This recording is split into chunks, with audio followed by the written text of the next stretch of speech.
Hello, team.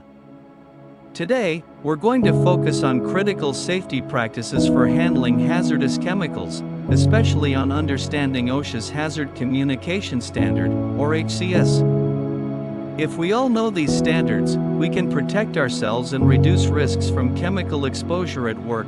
First, let's talk about what the HCS is all about. It's designed to make sure that you, as workers, understand the risks associated with chemicals and how to use them safely. OSHA's HCS standard requires manufacturers, employers, and importers to work together to identify hazards and make that information accessible and clear to you. This is especially important because exposure to these chemicals can have serious short-term and long-term health effects. So, as part of our safety protocol, we need to ensure four main elements are always in place: a hazard communication program, labels on containers, safety data sheets, SDS, and continuous information and training. Think of these as layers of protection. Let's break them down so we can see how each one plays a role in your safety on the job. 1. Hazard Communication Program. First, our communication program is in place to guide you on which chemicals are in use, their hazards, and how to work safely around them. It also defines who's responsible for ensuring all labeling and documentation is accurate and up to date. This program forms the foundation, giving everyone here a clear understanding of their role in chemical safety. 2. Labels. Labels are the next essential tool. Whether it's a primary container from a manufacturer or a secondary container we use for daily tasks, labels are required on anything that holds hazardous chemicals. Now, let's dive a bit deeper into what's on these labels. Product identifier. This tells you exactly what's in the container. Signal words. You'll see either danger or warning, with danger being the more severe warning. This quick signal can tell you a lot about how cautious you need to be around a chemical. Hazard statements. These phrases explain the specific dangers. For example, if the chemical is corrosive, the label will indicate this. Precautionary statements. These are instructions on how to minimize exposure, like wearing gloves or eye protection. Pictograms. These are symbols framed within red borders that instantly convey specific types of hazards, whether it's flammable, corrosive, toxic, or something else. Supplier identification. Contact information for the chemical's manufacturer or supplier, so you know who to reach out to if you need further clarification on a substance. When chemicals are transferred into secondary containers, we must label them as well. It's a common violation OSHA cites secondary containers without proper labeling. You don't have to include every detail from the primary container, but at the very least, the label should identify the product and provide hazard information that's clear and accessible to everyone. 3. Safety data sheets, SDS. This is where we dive even deeper. Every hazardous chemical in our workplace must have a current SDS, which is essentially a manual for the chemical. It provides detailed information in a standardized 16-section format on everything from first aid measures to handling and storage recommendations. These sheets must be easy to find, either electronically or in hard copy, so you can reference them anytime you need. For training and information, to ensure you know how to safely work with each chemical, regular training is a must.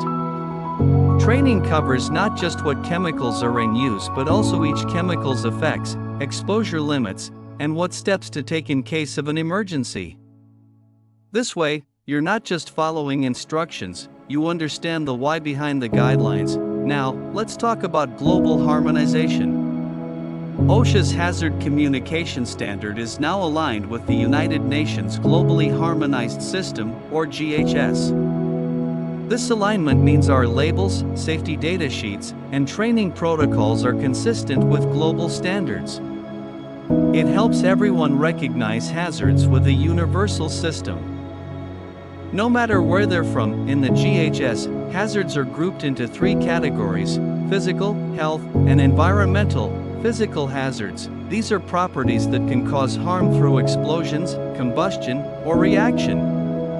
Examples include flammable gases and oxidizing substances. Physical hazards pose immediate dangers if not handled properly. Health hazards. These hazards refer to effects on our bodies, everything from skin irritation to cancer risk. Health hazards are serious, especially in cases where repeated exposure could lead to chronic conditions. Environmental hazards. These are chemicals that pose risks to aquatic life or harm the ozone layer. For some industries, these hazards are particularly important for compliance with environmental regulations. Knowing the types of hazards helps us anticipate risks and use the right control measures. Now, control strategies start with the hierarchy of controls, which gives us a structured way to prevent exposure. Elimination. First, if there's a way to eliminate the hazard altogether, that's the best solution. But we know that's not always possible. Substitution. If we can't eliminate a substance, we may be able to substitute it with something less hazardous. Engineering controls. These are systems that isolate people from hazards, like ventilation systems or closed-loop chemical dispensing systems. Warnings. Signs and labels should be obvious, so you're always reminded to handle these chemicals carefully. Work practice controls. These involve changing the way we do tasks to limit exposure, such as setting strict cleaning protocols, personal protective equipment, PPE. PPE is the last line of defense. It includes gloves, goggles, respirators, or other gear to protect you if other controls can't fully eliminate the risk. Remember, PPE should always be considered when other options are not enough.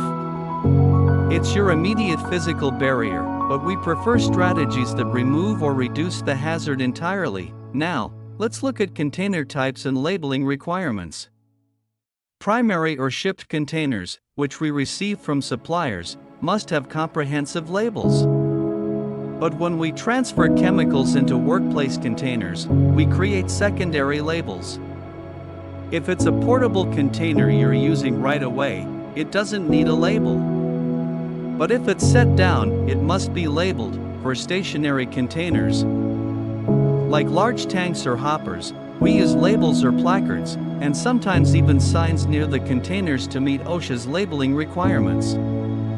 These stationary containers don't move, so we have some flexibility, but they must be easy to identify and accessible to everyone. It's also important to note that labels need to be updated if new information about a chemical's hazards comes to light. Manufacturers and suppliers have 6 months to make updates, but it's our responsibility to make sure any containers in our workplace have the latest labeling information. Finally, we can't overlook the importance of pictograms. OSHA's GHS aligned system includes 8 required pictograms, each designed to quickly alert you to hazards. For example, the flame icon indicates flammable chemicals, while the skull and crossbones signal acute toxicity. These visuals help us react quickly, even in a high-stress moment, so it's crucial to become familiar with each symbol. To wrap up, remember that chemical safety is about being informed, vigilant, and proactive. It's on each of us to understand the hazards, read the labels, use the SDS, and follow our control strategies to stay safe. Don't hesitate to ask questions if you're unsure about anything. Safety is our shared responsibility. By staying informed and cautious, we're protecting not just ourselves, but our entire team. Thank you, and let's continue to make safety a priority in every task.